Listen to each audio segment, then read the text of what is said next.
నమస్కారం.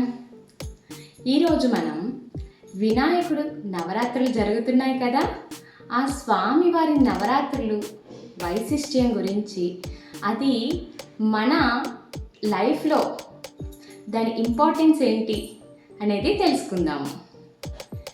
ఏంటి ఈ స్వామివారు ఎక్కడి నుంచి వచ్చారు, ఎలా వచ్చారు, ఈ నవరాత్రులు ఎందుకు చేస్తున్నాం మనం ఇలా అని అనుకుంటే, ఆయన వచ్చింది భూమిలో నుంచి. ఒక మట్టితోనే మనం ఈ స్వామివారిని చేస్తూ ఉంటాము. ఆ మట్టిలో నుంచి వస్తుంది. చక్కగా ఎంతో చక్కగా అంగరంగ వైభవంగా స్వామివారిని ఊరేగిస్తూ ఎంతో చక్కగా ఆనందంతో తీసుకొని వస్తాం మన వీధిలోకి, మన ఇంటి దగ్గరికి, ప్రతి చోటకి కూడా. అలాగే ఒకప్పుడు అందరూ కూడా ఊరికి ఒక విగ్రహం మాత్రమే పెట్టేవారు. ఊరందరూ కలిసి కూడా ఎంతో చక్కగా ఆ విగ్రహానికి, స్వామివారికి పూజలు చేస్తూ ఎంతో చక్కగా జరుపుకునేవారు. అప్పుడు కూడా అలాగే ఉమ్మడి కుటుంబాలు ఉండేవి. ఆ ఇంట్లో 10 మంది ఉన్నా, 20 మంది ఉన్నా అందరూ కలిసిమెలిసి ఆ పండుగను జరుపుకునేవారు. ఇప్పుడు ఊరి విగ్రహాలల్లా వీధి విగ్రహాలుగా మారిపోయాయి. అలాగే ఉమ్మడి కుటుంబాలల్లా ఇది ఇండివిజువల్ ఫ్యామిలీస్గా మారిపోయాయి. ఆ స్వామి ఇంకా ఏం చెప్తున్నారు, నేను ఊరంతా కలిపి నీ దగ్గరికి వస్తాము, అలాగే ప్రతి వీధి నుంచి కూడా వస్తాము అన్నట్టుగా మన ఉమ్మడి కుటుంబం కూడా మొత్తం విడివిడి ఫ్యామిలీస్గా మారిపోయాయి.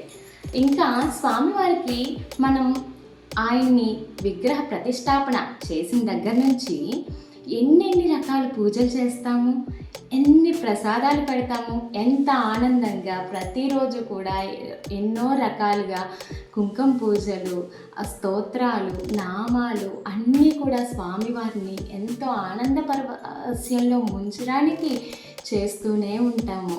అలాగే మన ప్రతి ఒక్కరి లైఫ్లో కూడా ఇలాంటి కాలమే వస్తుంది. ప్రతి కాలం ఆ స్వామివారిని కొంతమంది ఒకరోజు ఉంచుతారు, 3 రోజులు ఉంచుతారు, మరి కొంతమంది 9 రోజులు ఉంచుతారు, మరి కొంతమంది 15 రోజులు ఉంచుతారు, 11 రోజులు ఉంచుతారు. అలాగే మన లైఫ్లో కూడా ఆయన ఎన్ని రోజులు ఉంటారు అనేది కాదు.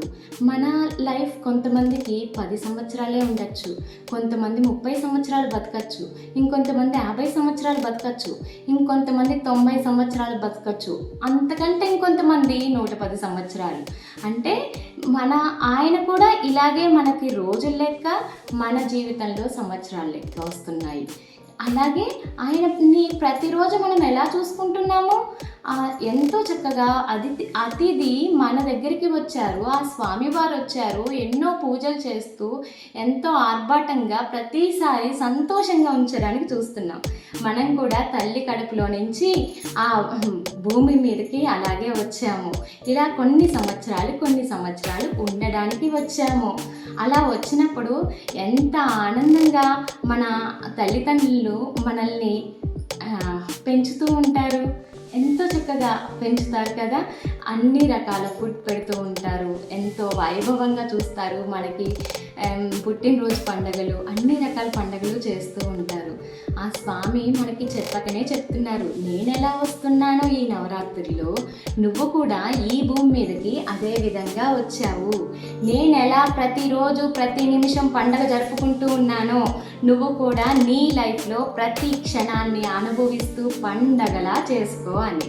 ఇంత పండుగ చేసుకున్న తర్వాత కూడా మనము ఏం చేస్తాము, తర్వాత ఆ స్వామివారిని ఎంతో చక్కగా, ఎంతో వైభవంగా మేళ తాళాలతో, డ్యాన్సులతో, కోలాటంతో అంగరంగ వైభవంగా నిమజ్జనం చేస్తాము. ఇక్కడ ఉంచుకుంటామా? లేదు కదా. ఆ స్వామివారిని తీసుకెళ్ళి మళ్ళీ ఆ స్వామివారి స్వస్థలమైన భూమి లోపలికి పంపిస్తాము. అలాగే మనం కూడా ఎక్కడి నుంచి వచ్చామో మనం కూడా చివరికి వెళ్ళేది అదే స్వస్థలానికి. అలాంటప్పుడు మన ఈ లైఫ్లో ఎంత సంతోషంగా ఉండగలిగితే, కోపాలు, అసూయ, ద్వేషం, పగ సరికాని వేటిని కూడా మన లైఫ్‌లోకి రానివ్వకుండా అంతే సంతోషంగా మన లైఫ్‌ని లీడ్ చేయాలి. అంతే సంతోషంగా ప్రతి క్షణాన్ని కూడా అనుభవించాలి. ఆయన మనకి మూలాధార చక్రంలో నివాసమై ఉంటారు. ఆ మూలాధారమే అసలైన ఆధారం. ఆ మూలాధారానికి అధిపతి గణనాయకుడు. అపజయాలకి అధిపతి ఘ అపజయాల్ని తొలగించేవారు గణపతి. అలాగే మనకి ఎక్కడైతే ఉందో అక్కడి నుంచే మనకి అపజయాలు వస్తాయి. స్వామివారికి 2 విగ్రహాలు కూడా పెడుతూ ఉంటారు. ఎందుకని పెడతారు అంటే, ఒకటి విఘ్నరాజుడు, ఒకటి విఘ్నేశ్వరుడు. అంటే అపజయాల్ని మనం ఎప్పుడైతే ధర్మం తప్పి అధర్మం వైపు వెళ్తున్నామో అక్కడ నాకు అపజయాన్ని కలిగించు స్వామి అని కూడా మనమే అనుకుని వస్తున్నాము. అక్కడ స్వామివారు అపజయాన్ని కలిగిస్తారు. ఎందుకు? నువ్వు ధర్మకార్యం చేయటం లేదు, అక్కడ నువ్వు ఆగిపో అని. అలాగే మనం మంచి పనులు చేస్తున్నప్పుడు జయాన్ని కలిగిస్తూ ఉంటారు. ఆయనే విఘ్నేశ్వరుడు. విఘ్నేశ్వరుడు మనం ఏ మంచి పని, ధర్మమైన పని చేస్తూ ఉన్నా కానీ మనల్ని ముందుకు నడిపించడానికి, మనకి విఘ్నాలు లేకుండా తొలగించడానికి మనతో వస్తూనే ఉంటారు. కాబట్టి ఈ విఘ్నేశ్వర నవరాత్రులు ఎంతో చక్కగా జరుపుకుంటున్నాం. అది మన లైఫ్లో ఎంత విశిష్టమైనదంటే, మనం జీవించే ఈ లైఫ్ మొత్తాన్ని కూడా ఆ స్వామివారు ఈ నవరాత్రుల ద్వారా ఎంతో చెప్పకనే చెప్పారు. కాబట్టి ఆయన రూపాన్ని చూసి, ఆయన ఉండే విధానాన్ని చూసి, ఈ విధంగా ఉన్నా, నేను పెద్ద బొజ్జ ఉంది, ఇలా ఉన్నాయి అంటే, నువ్వు నీ ఆకారాన్ని చూసి బాధపడమాకు, ఎలా ఉన్నా కానీ నిన్ను నువ్వు యాక్సెప్ట్ చెయ్యి అని ఆ విగ్రహ రూపంలో చూపించారు. పెద్ద పెద్ద చెవులు, ఎందుకంటే ఎంతో జ్ఞానాన్ని నువ్వు నీ చెవుల ద్వారా విను. అందుకే చెవులు మనకు పెద్దవిగా ఉన్నా ఎంతో వినాలి, వినడానికి అవి పెద్ద చెవులు. నోరు ఆయనకి కనిపించదు అసలు. ఎందుకని అంటే, నువ్వు మాట్లాడాల్సిన అవసరం లేదు, నువ్వు మౌనంతో ఉన్నా పర్లేదు, కానీ అవసరమైన చోట మాత్రమే మాట్లాడు, ఎక్కువ మాట్లాడవద్దు అని. శ్వాస తీసుకోవడానికి ఎంత గొప్పదైన పెద్ద తొండం ఉంది.